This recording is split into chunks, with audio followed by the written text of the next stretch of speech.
Bon, je commence par une citation d'Émile Zola, dont j'accuse. Je l'ai dit ailleurs, je le répète ici. Quand on enferme la vérité sous terre, elle s'y amasse. Elle y prend une force telle d'explosion que le jour où elle saute, elle fait tout sauter sur son passage. Donc tous coupables. J'accuse le président Senghor d'avoir mis en avant la culture au détriment de la science, de la recherche et du développement, de n'avoir pas servi les intérêts de ses frères, de nous avoir promis qu'en 2000, Dakar serait comme Paris sans nous dire comment serait le Paris de l'an 2000.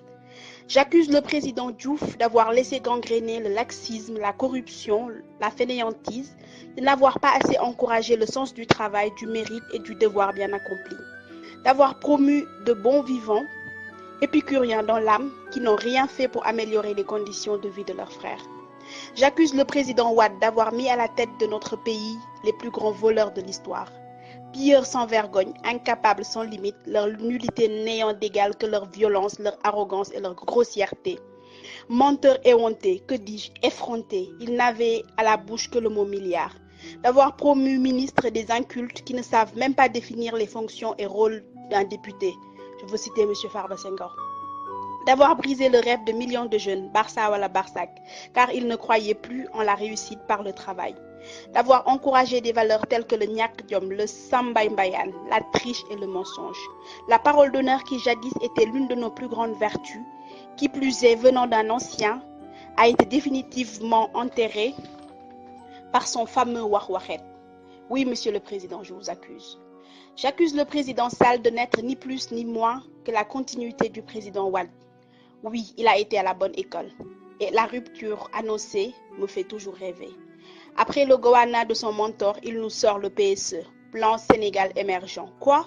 Mort de rire.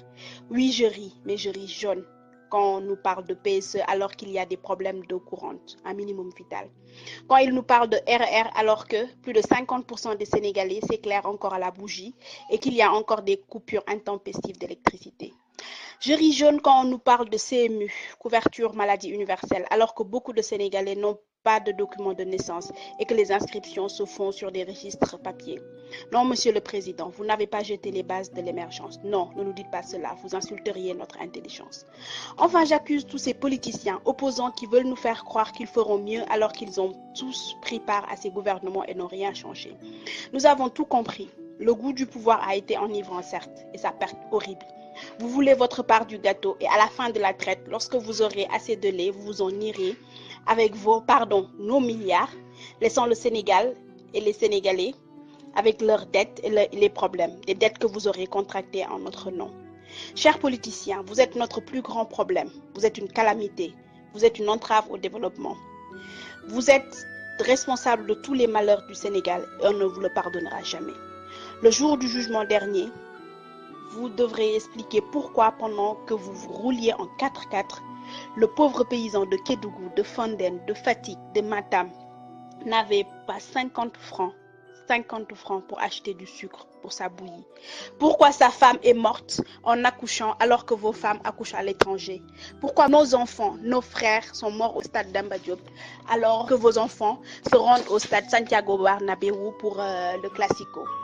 À mes compatriotes, réveillez-vous. Quand je vois des foules se rendre à leur meeting, j'ai mal. Ils existent parce que vous les nourrissez, vous les galvanisez. Ils vivent de votre sueur, de votre sang.